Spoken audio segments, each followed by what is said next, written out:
คนเนี่ยมาเก็บผักคุณคนที่มีอาหารแต่คุณเนาะเขาก็มาถ้ากินเป็นน้ำไทยกินเป็นมื้อปกติถ้าปกติต่อยตกกันแน่เปิดมาเลยเป็นบอกว่าอยู่ไม่หลังนะตำไทยเป็นตำไทยกินง่ายใช่จ้ะนี่แหละแต่เราไม่ได้ที่พวกวันที่อยู่แหวนอยู่ฝั่ง England, Blackpool. แล้วทายดูว่าจะตำถึงไหนจะเทเดียวหาซีฟู้ดก่อนต้องตามคน Ah, okay. โอ้เราเห็นต้นประเด็นแล้ว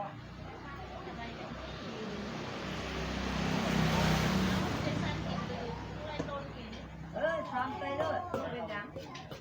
ไม่ได้เลยไปดีสบายเขาทุกอย่างนอนอยู่น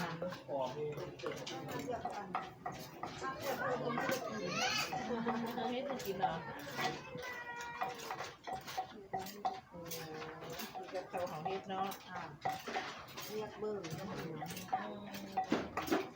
มันอยู่ประเทศเราเราเคยประเทศเขาอยู่ประเทศต้นหมูก็ไปอยู่เป็นบ้าไปมา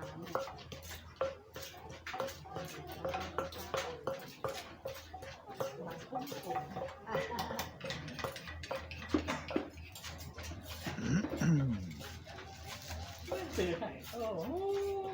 เพราะมันแต่งหลายสีแล้วตรงนั้นเอาไปหลายสีแล้วเอาไว้นี้จะเป็น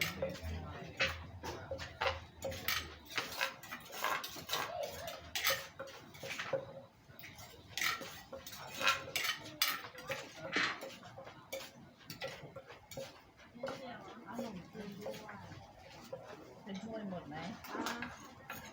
เป็นจับไปจับเอาไปทั่วก็ได้เผื่อน้ำตาลมันมดโดนถ้วยอ่ะนี่มีเอาอันนี้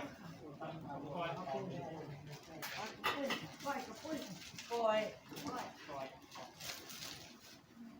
ออมโกหกใช่ไหมไม่คืออะไร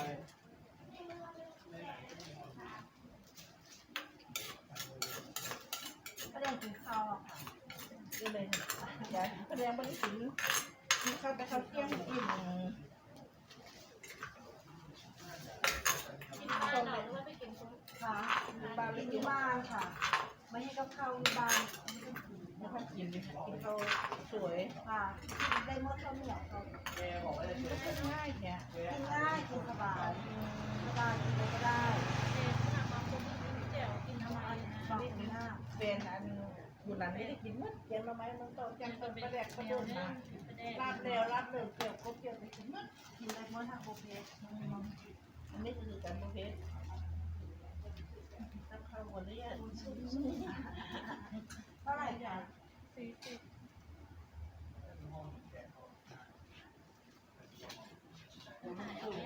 อันแม่คน10 บาทยายคน10 บาท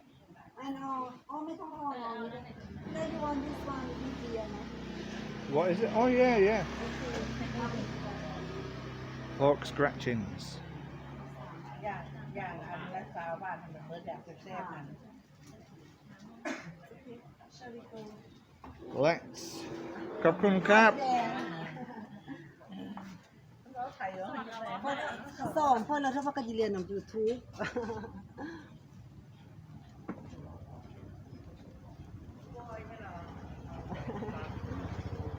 Is that what I only? ฮะอันนี้ is very cheap and this one 10 baht 30 baht and ส้มตำ30 baht Som Tam 30 baht. So, large bag of salad, 90 pence or thereabouts. ไม่แพง My pen took back ma.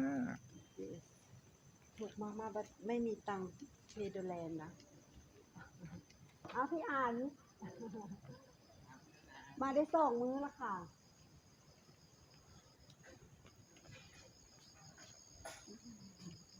I feel Mama she waiting with us Yeah, probably. Here's Mr. Pig. yes This video is going to turn into a whole series.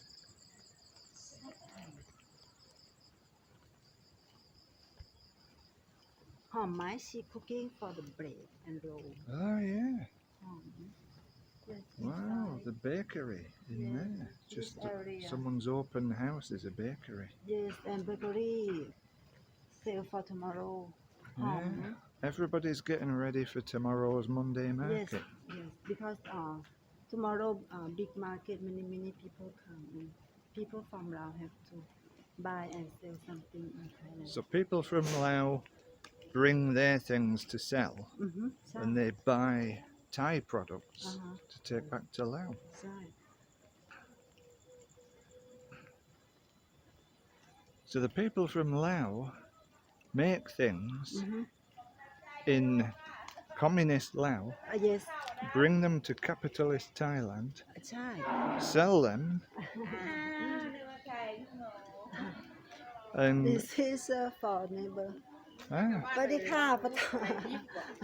Good evening บอก good evening. How do you do? Good. You're welcome. Nice to meet you.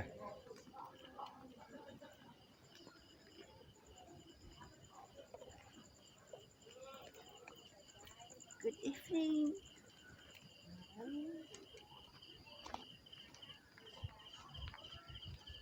จ้ามากินตะมะฮุ่งนะจ้าโอ้ยอัน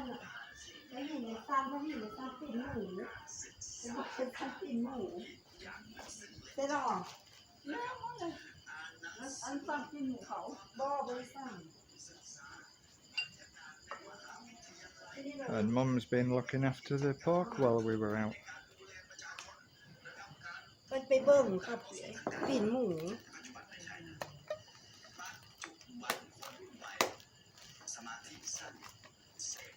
ว้าว Woohoo! ว้าวบ่แบ่งให้เพิ่นกินรถละหมอเลย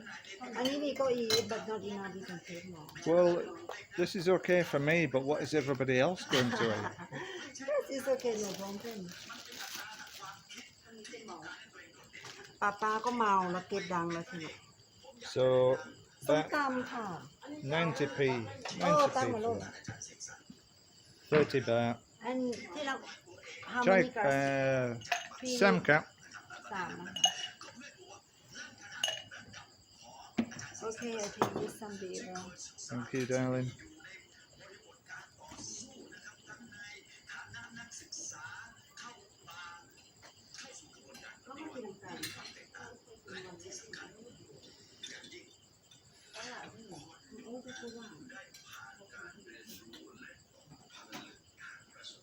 เบียร์ฟอร์ชั่น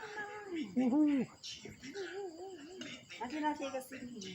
อุ้ยหอมหมูมาก Oh, I'll tell you what, I'll just set the camera so our solitary exclusive viewer can enjoy this. ๆแคบหมูคนมากกินกับเบียร์ Eating about to happen.